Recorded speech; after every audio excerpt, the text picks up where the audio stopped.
एक महाभागवत अनन्य भक्त श्री चंद्रहास जी महाराज, उनके पावन चरित्र का अपने लोग श्रवण करते हैं। इससे भक्ति बहुत घनीभूत होती है। केरल देश में एक परम मेधावी सुधार्मिक नाम के राजा राज्य करते थे। धर्म पूर्वक चलना, प्रजा का पालन करना और भगवान नाम जप करना, शास्त्र विधि से बिल्कुल कभी प्रतिकूल एक भी आचरण जीवन में नहीं किया। तो उनके यहां महाभागवत चंद्रहास जी का प्रादुर्भाव होता है। भगवान के भक्तों का जिस कुल में प्रादुर्भाव होता है, वो कुल, वो ग्राम, वो नगर, वो देश परम पूजनीय हो जाता है। ये महाभाग्यशाली मूल नक्षत्र में प्रकट हुए।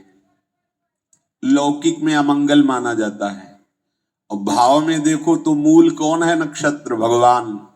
ऊर्ध्वमूल मधा शाखा मुसत्थम प्राहुरभ्यम। सबके मूल कौन है? श्री भगवान। किस नक्षत्र में पैदा हुए? मूल में, भगवत स्वरूप। और लोक में माना जाता है कि मूलन में पैदा हुआ है लड़का, अमंगल है, कुछ नष्ट ही होगा, संसार बड़ा विचित्र है। जैसे बालक रोता है ऐसे उनकी आवाज में निकला कृष्ण कृष्ण। बड़ा आनंद हुआ सुधार्मिक राजा को कि हमारे कोई महाभागवत पधारा है, क्योंकि ये भजन करके पूर्व जन्म में ऐसी भागवती की स्थिति प्राप्त की कि अबोध अवस्था में ही श्रीमुख से कृष्ण नाम निकल रहा है।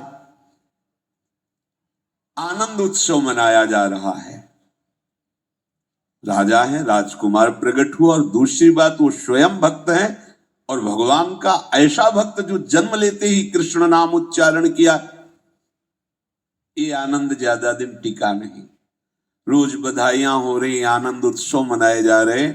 शत्रु पक्ष के राजाओं ने मिलकर कहा यही अवसर है, आक्रमण कर दिया जाए और केरलाधिपति का सब पूरा महल घेर करके कोई एक भी न बचने पावे। शत्रु पक्ष के राजाओं ने घेर लिया। आसपास से राजा और सैनिकों ने घेर लिया। अब वो असावधान थे, आनंद में पुत्र हुआ है, बधाइयां, कोई संभावना ही नहीं थी। गुप्त रूप से शत्रु पक्ष के राजाओं ने आक्रमण करके घेर लिया। अब राजाओं की कई सेनाएं और इनकी असावधानी पूर्वक आनंदमयी वृत्ति में कोई पहले से पता हो तो तैयारी करते, तत्काल आक्रमण को रोकने का प्रयास किया पर असफल है। इनके सैनिक भी मारे गए, राजा भी मारे गए, राजमहल को घेर लिया गया, कोई भी एक भी बच के न जाने पावे। तो राजमाता जिनसे चंद्रहास जी का प्रादुर्भाव हुआ था, उन्होंने धाय मां को कहा कि मेरे पुत्र को बचाने में तुम समर्थ हो, मेरे तो प्राण नहीं बचेंगे, अगर ये लोग नहीं मारते तो मैं अपने पति के शव के साथ सती हो जाऊंगी। पहले ऐसी धार्मिक निष्ठा माताओं बहनों में होती थी कि धाय मां ने विचार किया कैसे बचा सकती हूं, आसपास तो सब सैनिक घेरे हुए हैं। तत्काल उसने विचार किया कि अगर हम इनको राजकुमार की तरह ले जाती हैं तो हमें भी मारा जाएगा और इनको भी मारा जाएगा। देखो कितनी विपत्ति जन्म लेते हैं। कोई प्रश्न कर सकता है कि महाभागवत जिनके घर में प्रकट हो तो वहां धन वैभव सुख संपत्ति बढ़नी चाहिए, यहां तो जन्म से ही जैसे वहां माता पधार, ये क्या है? तो श्री भगवान स्वयं कह रहे हैं यस्य तुष्टो हम पार्थ वित्तम तस्य हराम्यहम करोमि बंधु विच्छेदम सच कष्टेन जीवति। हे अर्जुन, मैं जिस पर बहुत प्रसन्न होता हूं, आप अपने ऊपर भगवान को बहुत प्रसन्न करना चाहते हैं, बहुत प्रसन्न करने में ये है, देख लो, कह रहे जिस पर मैं बहुत प्रसन्न होता हूं सबसे पहले उसका ऐश्वर्य नष्ट करता हूं। फिर क्या करता हूं? फिर बंधु बांधवों का, फिर क्या करता हूं? असाध्य रोग उसके शरीर में। बोले महाराज जी तुम प्रसन्न हुए हो कि पूरे के पूरे नाराज हो गए हो? बोले यही मेरी प्रसन्नता है। क्या? माया का नाश। अब एकमात्र भरोसा केवल भगवान का, दूसरा कोई नहीं। ये सबको पसंद नहीं आएगा। सब तो उस भगवान की भक्ति चाहते हैं कि अगरबत्ती धूपबत्ती तन मन धन सब तेरा स्वामी, क्या लागे मेरा, पर अंदर से कह रहे सब तन मन धन सब मेरा, क्या लागे तेरा। ऐसे तो चलेगी भक्ति। लेकिन कई बार सत्संग में पीछे धाम में कहा था कि भगवान को रिझाकर लोक मांगोगे तो चैन से रह लोगे, और अगर उनसे प्यार करने की बात मन में ठानी कि बस मुझे केवल आपकी आंखों में आंखों को मिला करके जीवन व्यतीत करना है, मुझे और कुछ नहीं चाहिए, तो फिर लाडले आपको दुशरिहा का कोई आश्रय रहने नहीं देंगे। ध्यान रखना, जितने दुशरिहा होंगे तो ये बर्दाश्त हो तो कदम आगे बढ़ावे। बहुत प्रसन्न हो जाओ ठाकुर हम पे तो कह रहे यस्य तुष्टो हम पार्थ वित्तम तस्य हराम में हम करोमि बंध विच्छेदम सच कष्टेन जीवती। जितनी श्वासें रहेंगी भयंकर कष्ट मैं उसको व्यतीत करने के लिए दूंगा। ये दंड नहीं है, ये पुरस्कार है। अनंत जन्मों का हिसाब बराबर करके कहीं इसकी वृत्ति मेरे से हट न जाए, ऐसे घेरे में डाल के अखंड चिंतन करवा के सजयति जयति जग उच्चरे।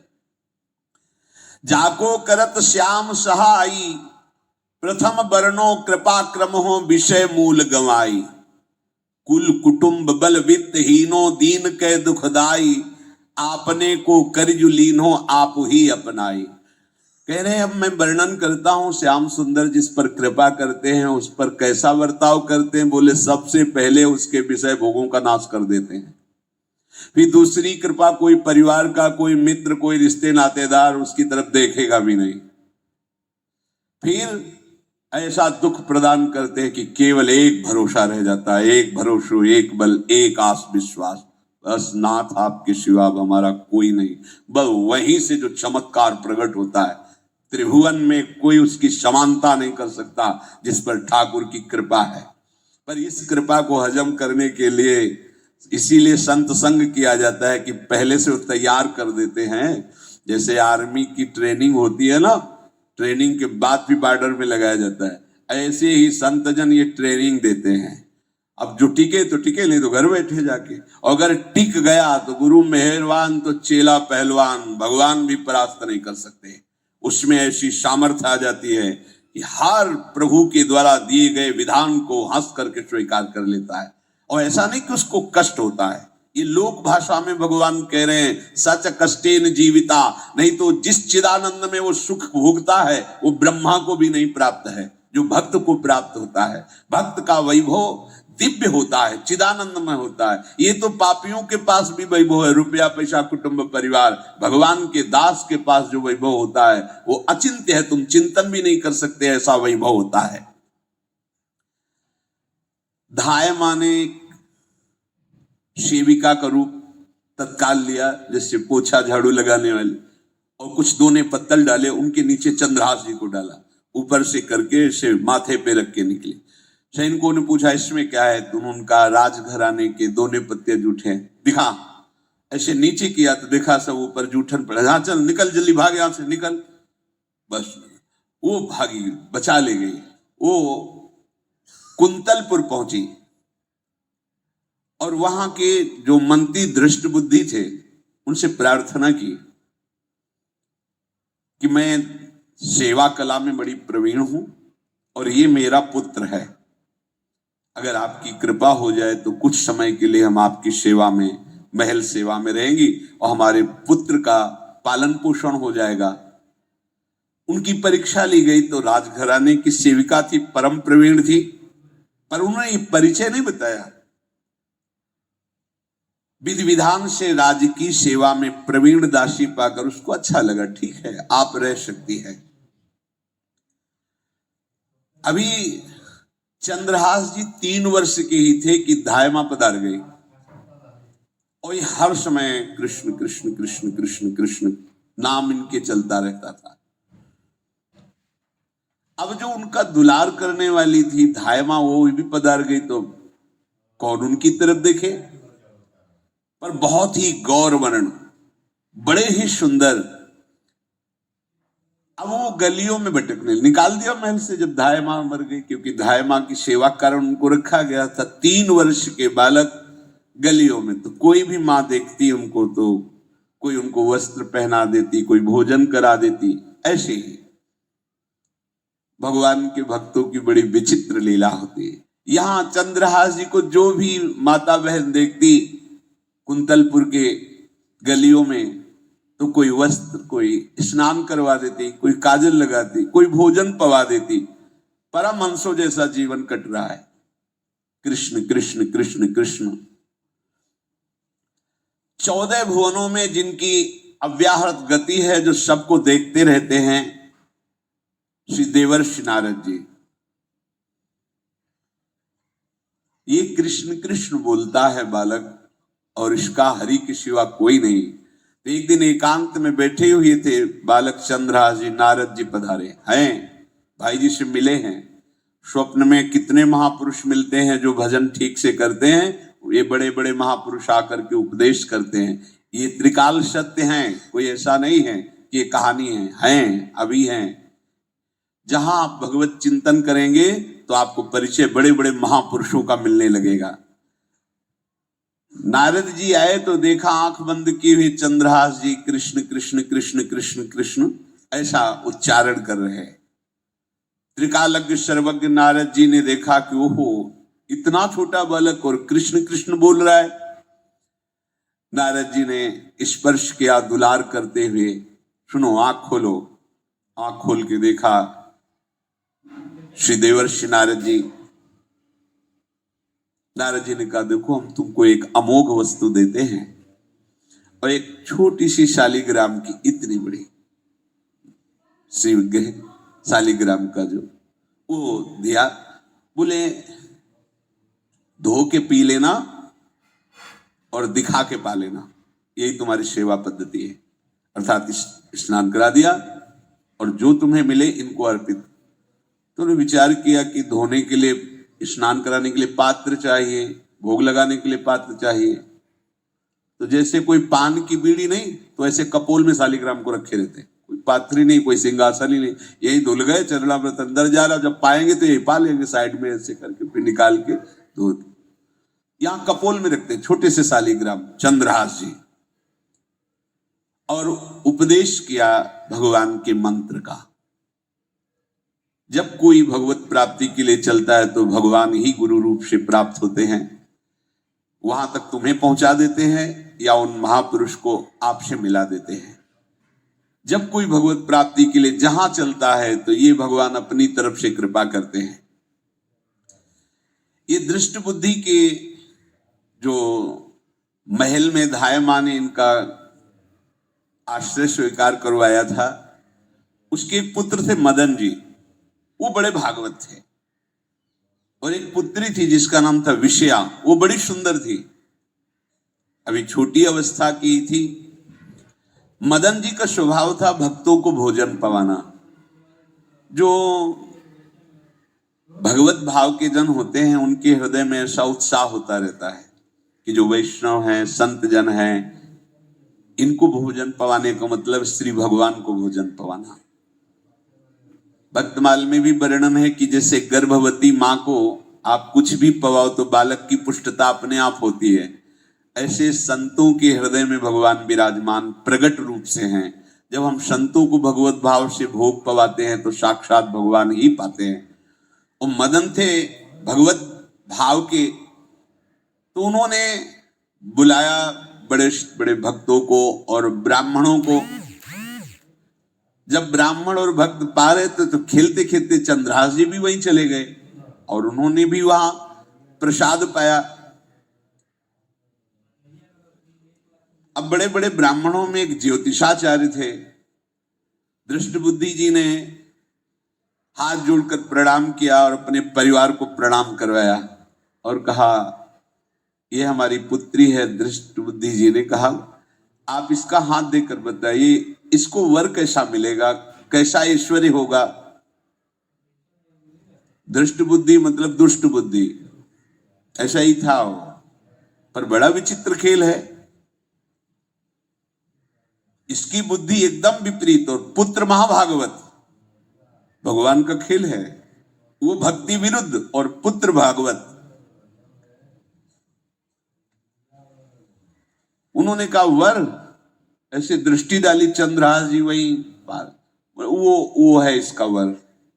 वो सर धाय का एक दासी का लड़का हमारी पुत्री का वर बने। बोले शायद आपने ध्यान पूर्वक रेखा नहीं देखी, वो हम देख लिए, यही है तुम्हारी पुत्री का वर। दृष्ट बुद्धि ने विचार किया कि एक भिखमंगा हमारी राजकुमारी पुत्री का दूल्हा बनेगा।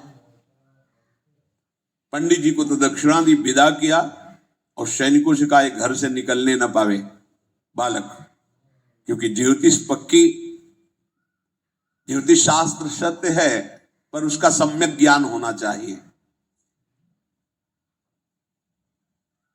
भला मुझ सम्राट के मंत्री की पुत्री, वो महामंत्री है दृष्ट बुद्धि, और ये एक भिखमंगा कैसे हो सकता है? बड़ा हृदय में जलन हुआ, ये तो बड़ी अपकीर्ति और दुर्भाग्य का विषय होगा, इसी को मरवा डालते हैं, काम खत्म हो जाएगा। निश्चय किया और जल्लादों को बुलाया और कहा बालक जो पंगत में भोग पा रहा है इसको ले जाओ और जंगल में मार के, और इसका कोई अंग हमें काट के दिखाओ कि हम मार, मतलब पक्का मार देना है। क्योंकि वो इतने सुंदर थे, इतने सुशील थे, इतने प्यारे लगते थे कि कोई भी मारने के लिए तैयार। इसीलिए उसने शर्त रखी, इनका अंग काट करके हमको प्रमाण में दिखाया जाए कि मार दिए गए हैं। चांडालों ने हाथ पकड़ा चंद्रहास जी को, लेकिन चंद्रहास जी का स्पर्श करते हुए उनको ऐसा दुलार होने लगा हृदय में, जैसे मां को अपने बच्चे से दुलार होता है। स्पर्श करते, दरस परस अघनाश, भक्त का स्पर्श ही पापों का नाश कर देता है।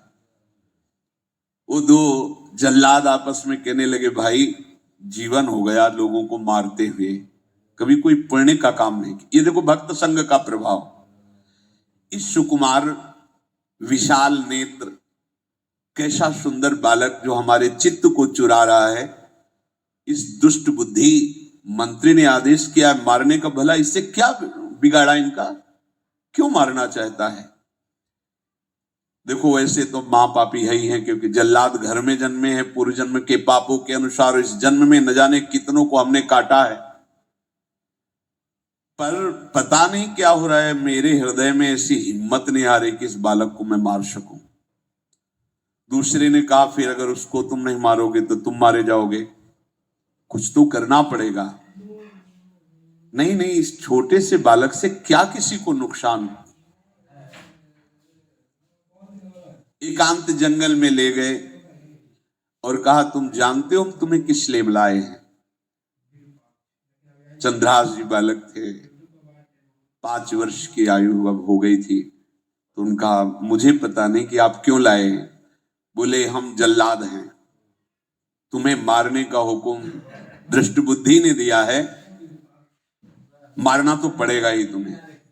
हमारी इच्छा नहीं कि मारें, पर हम तुम्हें अंतिम बात पूछते हैं, तुम्हें कुछ भी पसंद हो, कुछ भी, तो तुम कहो हम तुम्हारे लिए ला के देंगे, जो तुम्हें चाहिए बोलो, पर हमें वध करना पड़ेगा तुम्हारा। तो उनका मुझे कुछ और नहीं चाहिए, बस थोड़ा सा समय चाहिए। यदि आप मारना ही चाहते हो तो थोड़ा हमारी पूजा है हम कर ले, इसके बाद मार लीजिए। आपको तो बल है, अस्त्र हैं, मैं तो बालक हूं। उनका हाँ हम तुम्हें समय देते, तुम किसी को पुकार भी सकते हो, जो तुम करना चाहो कर सकते हो। चंद्रहास जी का मुझे मृत्यु का भय नहीं, बस कुछ समय दे दे। पूरा महाभारत हो गया था, टिटिहरी के अंडे नहीं फूटे थे। वही टिटिहरी का, तो टिटिहरी एक पक्षी होती है ना, टे टे करके उड़ती है, तो उसके अंडों के ऊपर एक हाथी का घंटा हो गया, गिर गया ऐसे, सब पूरा महाभारत में सब नष्ट भ्रष्ट। वो अंडे वैसे सुरक्षित। तो जो प्रभु भारत युद्ध में राखे भरही अंड, सोई मुंह को राखे जो राखत ब्रह्मांड।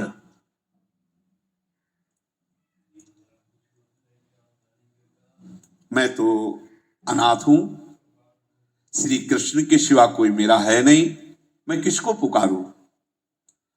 मेरा आश्रय तो एकमात्र वही प्रभु हैं। और निकाला शालिग्राम, यही सिंहासन है शालिग्राम का। भगवान के भक्तों की अपार महिमा है। क्या सेवा, वहां कोई पंचपात्र गंगा जल ये सब थोड़ी है, लेकर बस आंसुओं से अभिषिक्त कर रहे हैं। प्रभु मुझे तो कोई ज्ञान नहीं कि आपकी सेवा कैसे की जाती, मैं तो अपने मुख में ही आपको रखता हूं। अब मेरे जीवन का अंत होने जा रहा है, बस मैं यही प्रार्थना करता हूं कि मैं आपके ही समीप पहुंचूं, आपका ही स्मरण करूं, आपसे कभी विलग न हो, एक भी वृत्ति आपसे कभी विलग न जाए।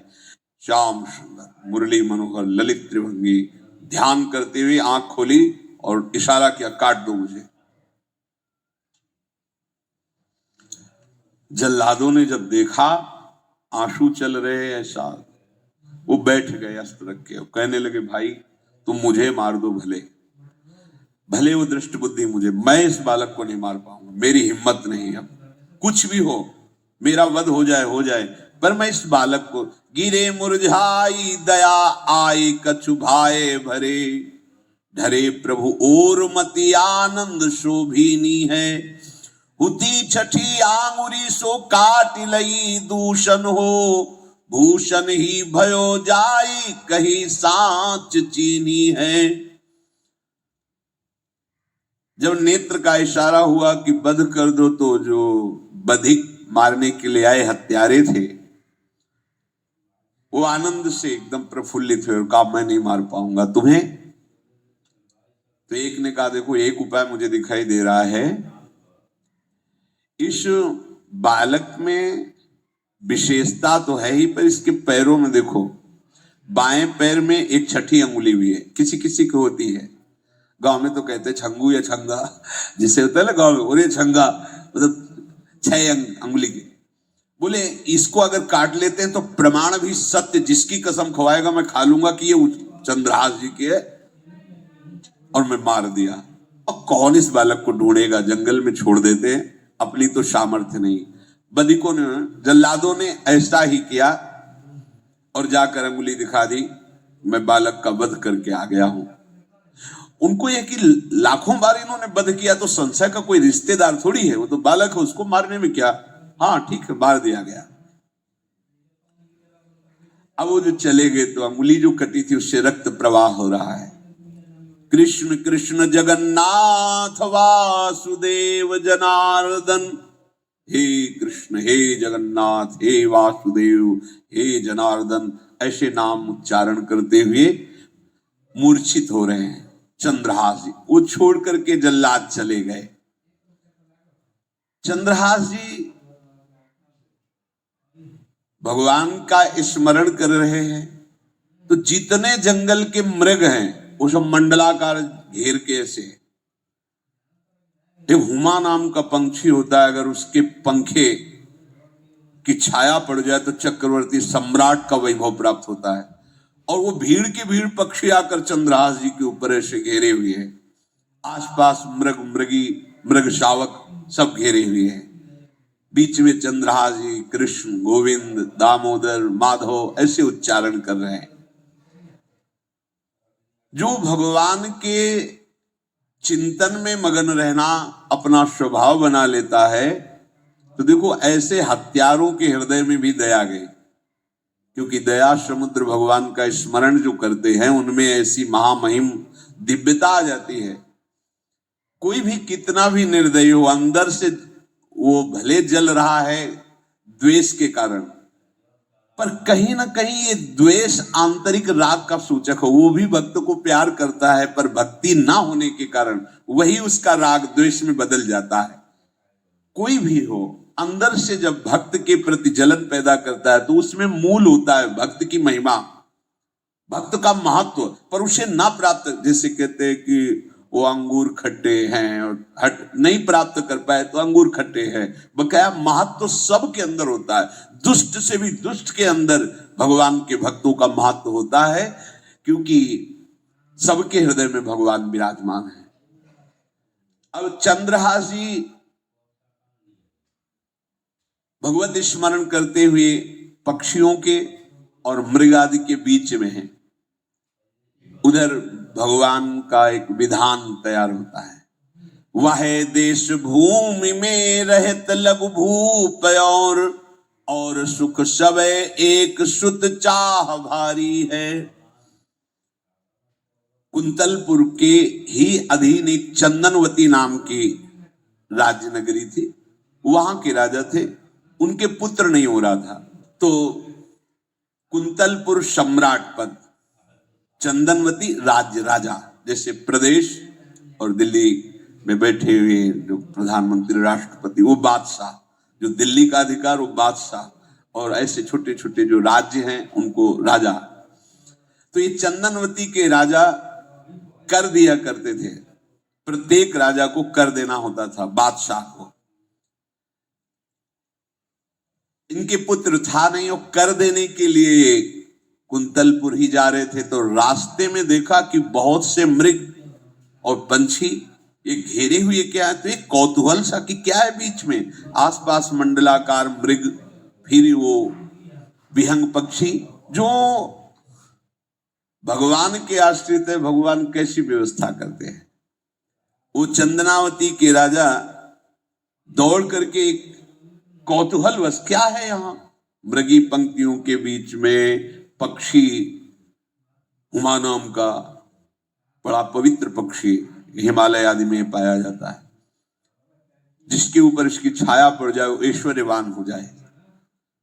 देखा बालक दिव्य तेजों में, और मूर्छावस्था में नजदीक गए तो अंगुली पूरी कटी हुई थी, तो रक्त प्रवाह, गोद में उठाया और आनंदित हो गए, हमारी पुत्रेष्टि यज्ञ सफल हुई, हमारा दान पुण्य सफल हुआ, ऐसा हमें सुंदर बालक मिला।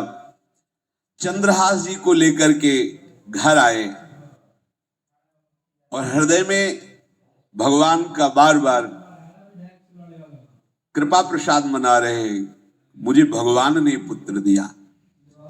चंद्रहास जी को लेकर आए, आनंद मंगल बधाइयां बजने लगी, बहुत सी संपत्ति न्यौछावर कर दी। 5 वर्ष के चंद्रहास जी हैं। पूछा बेटा तुम्हारे माता पिता कौन है? कहा श्री कृष्ण। परिवार में कौन है? श्री कृष्ण। मतलब तुम्हारा कोई नहीं है? नहीं है, श्री कृष्ण। समझ गए कि भगवान ही हमें कृपा करके ऐसे महाभागवत पुत्र को दिया। और है कौन? वास्तविक कोई नहीं, श्री कृष्ण के सिवा। बड़ा उत्सव मनाया और अपने राज सिंहासन का अग्रिम अधिकारी युवराज पद चंद्रहास जी को।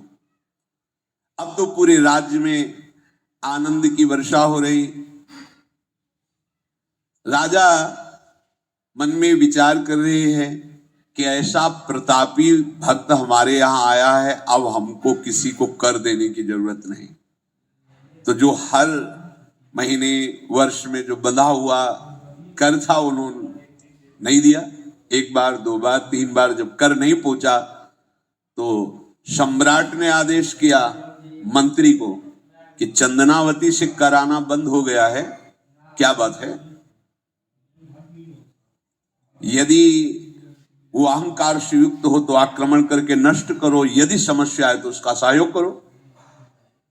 बादशाह के आदेश से वहां दृष्ट बुद्धि पहुंचे तो युवराज पद पर चंद्रहास जी विराज, जिनको मारने के लिए जल्लादों के हाथ में दे दिया था। पूरे पूर्वासी ऐसा प्रभाव चंद्रहास जी का है कि सब कृष्ण भजन करते हैं, सब आनंद में मगन रहते हैं। चंद्रहास जी थोड़ा सयाने हो गए थे तो पूर्ववासियों को उपदेश देते, 1 बार हमारे राज्य में भोजन पाया जाएगा 24 घंटे में, और सबके घरों से आरती की शंखनाद घंटानाद सुनाई देना चाहिए। सबके यहाँ शाम के रोज नाम कीर्तन और भगवत कथा होनी चाहिए, क्योंकि आयुष्यम चपलम तादृक जल बुद्बुद सन्निभम चिंतयध्वम जनामूढ़ा माधवम वर्षम सुस्थिरम। भाइयों, ये आयु बड़ी चंचल है, कब शरीर छूट जाए पता नहीं, पानी का बुलबुला कब फूट जाए कोई पता नहीं। इसलिए माधव श्री कृष्ण का नाम कीर्तन, उनकी आरती पूजा, उनका ध्यान और 1 टाइम भोजन पूरे नगर में अब सोचो कितना भक्ति का प्रभाव होता है। पूरा नगर में, हर घर में आरती, पूजा, कीर्तन चक्रवर्ती सम्राट के लक्षण स्वाभाविक चंद्रहास जी में प्रकट होते थे। अब दृष्ट बुद्धि जब वहां गया, देखा युवराज पद पर, पहचाना कि वही बालक है, ये तो चंद्रहास है, क्योंकि काफी समय तो महल में ही रहे थे दाई मां के साथ और अच्छे से पहचान थी। अब उन्होंने विचार किया कि ये तो बहुत अनिष्ट हो गया, हमने तो मारना निश्चित किया था और जल्लादों ने इसको छोड़ दिया और अब तो ये राजा का राजकुमार बन गया। तो राजा से कहा कि पहली बात, युवराज पद पर बैठालने के पहले तुम्हें सम्राट को सूचना देनी चाहिए थी। दूसरी बात, अभी तक तुमने कर नहीं दिया। जानते हो कि अगर सम्राट का भाव बदल गया तो एक क्षण में तुम्हारे राज्य को नष्ट कर दिया जाएगा। तो राजा ने हाथ जोड़कर, चंद्रावती के राजा ने कहा, महाराज आप ही अब हमारी रक्षा कर सकते हो। तो उसकी दृष्टि चंद्रहास पर थी, इसको मरवाना है, क्योंकि पंडित ने बताया था यही पति बनेगा। अरे तो अब तो आनंदित होना चाहिए कि अब तो राजा बनेगा, अब तो बढ़िया है। लेकिन चंद्रहास जी को यदि आप सम्राट के पास भेज देते हैं और सम्राट निश्चित प्रसन्न हो जाएंगे चंद्रहास को देख के, तो वो तुम्हारे इस अपराध को क्षमा कर देंगे। युवराज पद दे दिया और भेंट नहीं दी, कर नहीं दिया महीनों से, तो ऐसा करो चंद्रहास जी को भेज दो। राजा ने स्वीकार कर लिया। और पहले लोग बिल्कुल धर्म से चलते थे, कहीं भी अधर्म का लेश नहीं। एक चिट्ठी लिखी दृष्ट बुद्धि ने और चंद्रहास जी से कहा खोल के पढ़ना नहीं, मेरे पुत्र मदन को देना जाके, और मदन तुम्हें फिर आगे का कार्य सम्राट से मिलाना, माफी करवा देना, ये सब करवा देगा, पर ये चिट्ठी तुम रास्ते में खोल के नहीं देखना। और वैसे भी किसी का पत्र खोल के देखने का धर्म नहीं कहता। अगर कोई पत्र दे तो ये नहीं कि इसमें क्या लिखा है, नहीं, या तो हिम्मत नहीं है, इतनी धैर्य नहीं है तो मत लो। अगर धैर्य है तो हाथ में लेकर जहां तक पहुंचाना वहां तक पहुंचा दो, नहीं तो वो कार्य ही मत लो।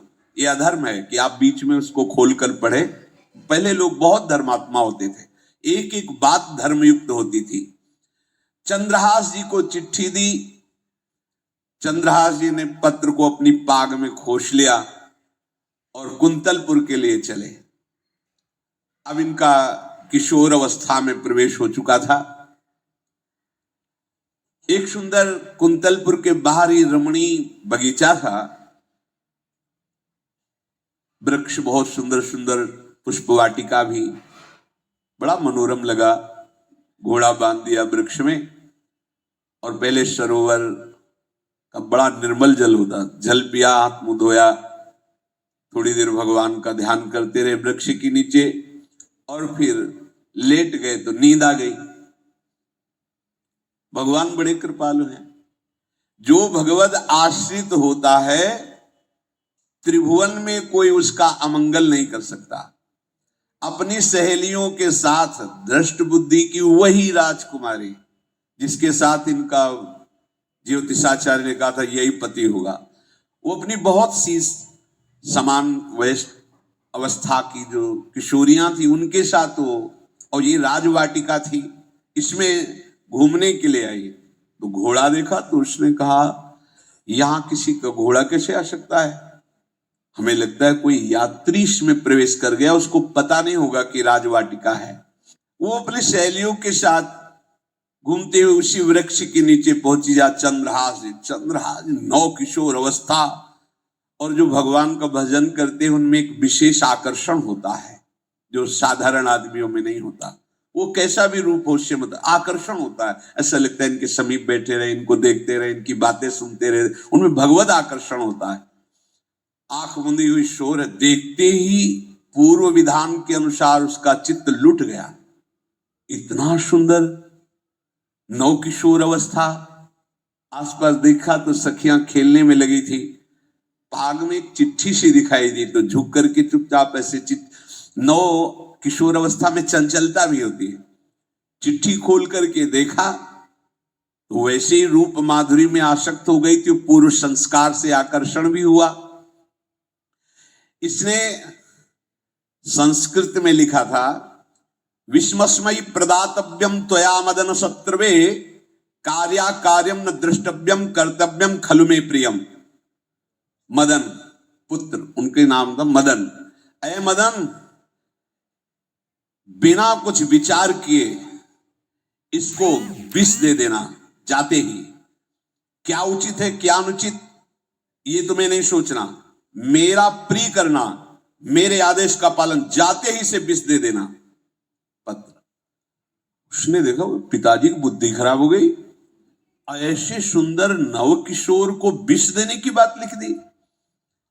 और उसे बड़ा दुख हुआ कि पहली ही दृष्टि में, अभी तो इन्होंने आंख खोल के हमें देखा ही नहीं, और इनको इस सोई हुई मुद्रा में देख करके मेरे प्राण समर्पित हो गए, मेरा चित्त समर्पित हो गया। चलो, जब मेरी सखियों के नाम पुकारे जाते, हेमलता शशिकला आदि, तो मुझे चुभता था कि मेरा नाम पिताजी ने विषया क्यों रखा है। आज सार्थक हो गया, मेरा नाम सार्थक हो गया। काजल लगाई हुई थी, एक सीख से ऐसे काजल लिया, और एक संस्कृत में आ बनता है ऐसा, ऐसे, बस ऐसे कर दो तो विषया हो गया। अब उसका अर्थ बदल गया। हे मदन, उचित अनुचित का विचार छोड़कर जाते ही इसे विषया प्रदान कर दो, ये मेरा प्रिय कार्य होगा। विषय पुत्री भगवान है, जैसी हो भवतव्यता तैसी बने सहाय, आप ना आवे आप परताई तहां ले जाए। तो वो पत्र वही खोश दिया, और ये सुख हुआ कि तो जाएंगे भाई के पास ही ना, तो घर में ही तो जाएंगे, वहां इनकी इस प्रसन्न मुद्रा में बातचीत करते हुए मैं इनको देखूंगी। ये भगवान का विधान होता है। चंद्रहास जी उठे और पूछते हुए मंत्री के घर पहुंचे, और मदन ने जेही की चंदनावती से पिताजी ने इनको भेजा है, ये वहां के राजकुमार हैं, हृदय से लगाया। चंद्रहास जी ने कहा आपके पिता ने पत्र दिया है।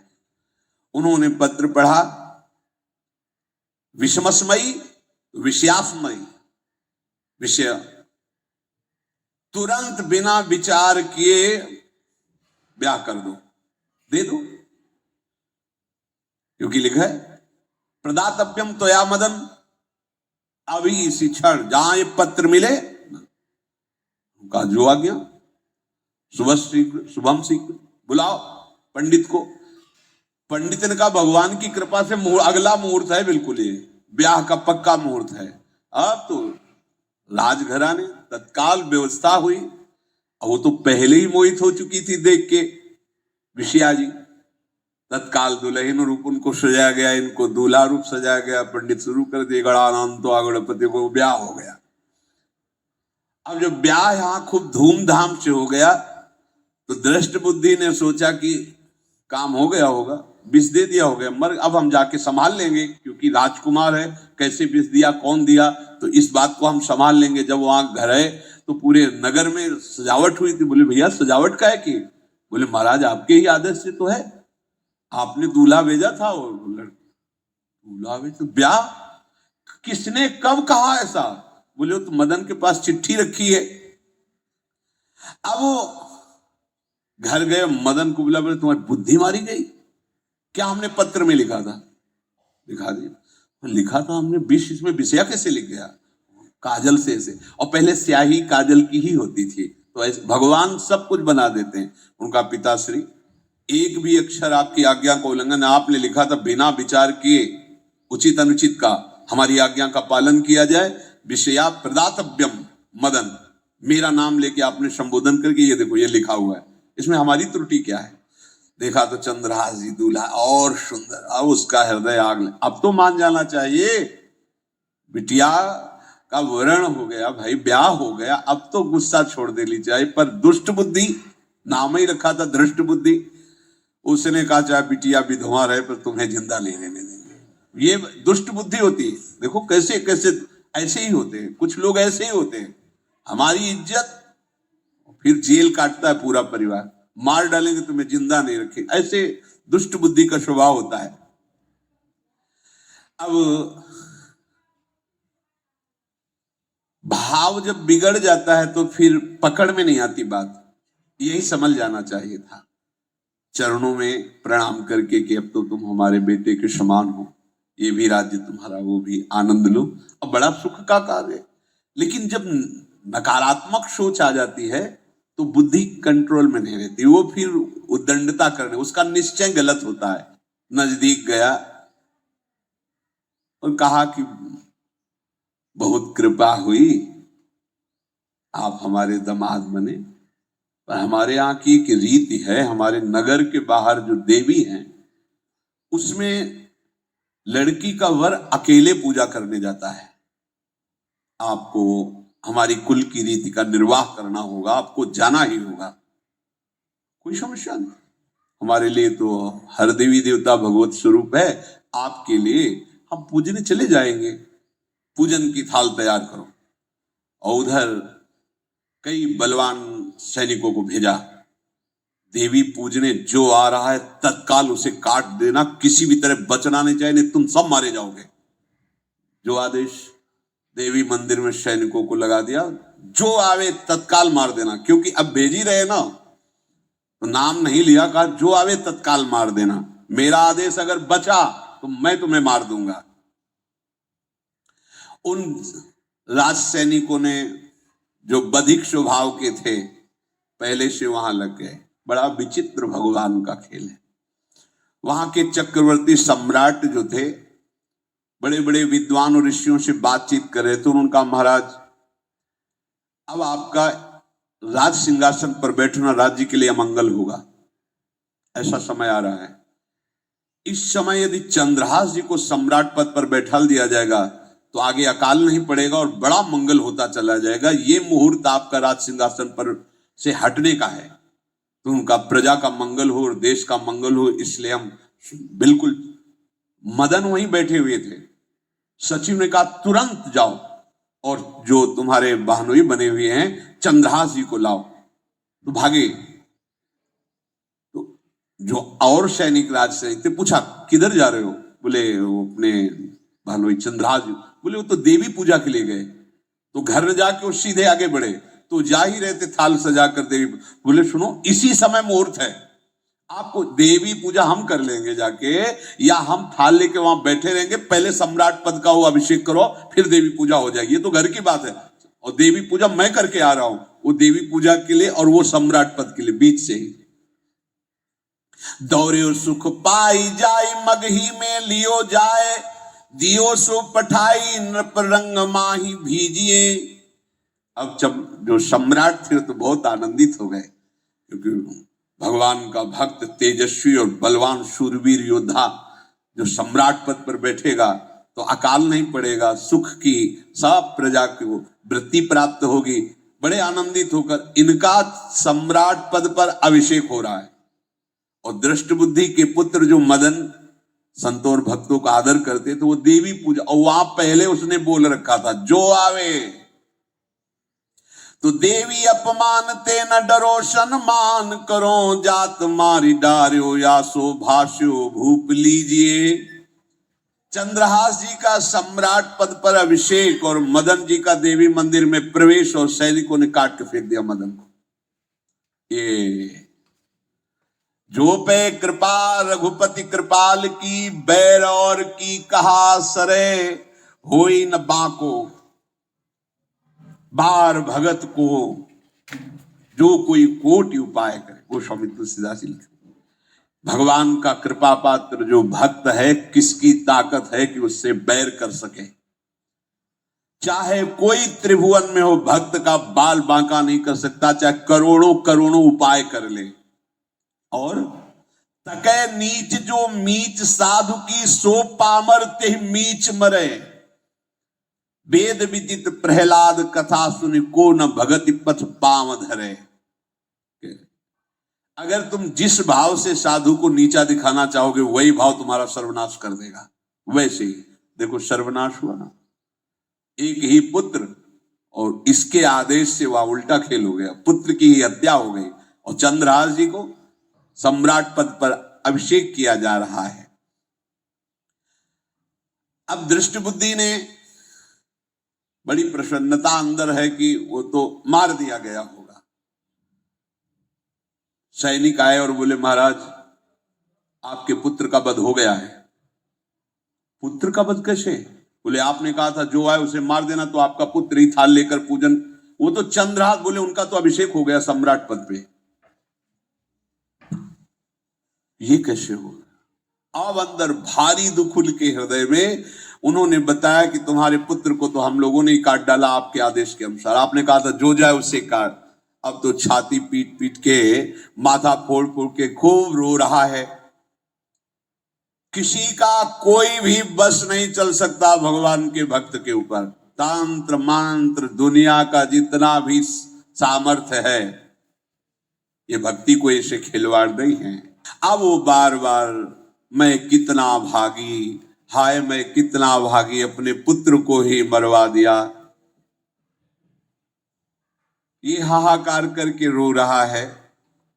चंद्रहास जी ने जब सुना तो उन्होंने कहा अरे मृत्यु तो मेरी निश्चित थी, फिर मदन भैया को वो मेरी मृत्यु प्राप्त हुई।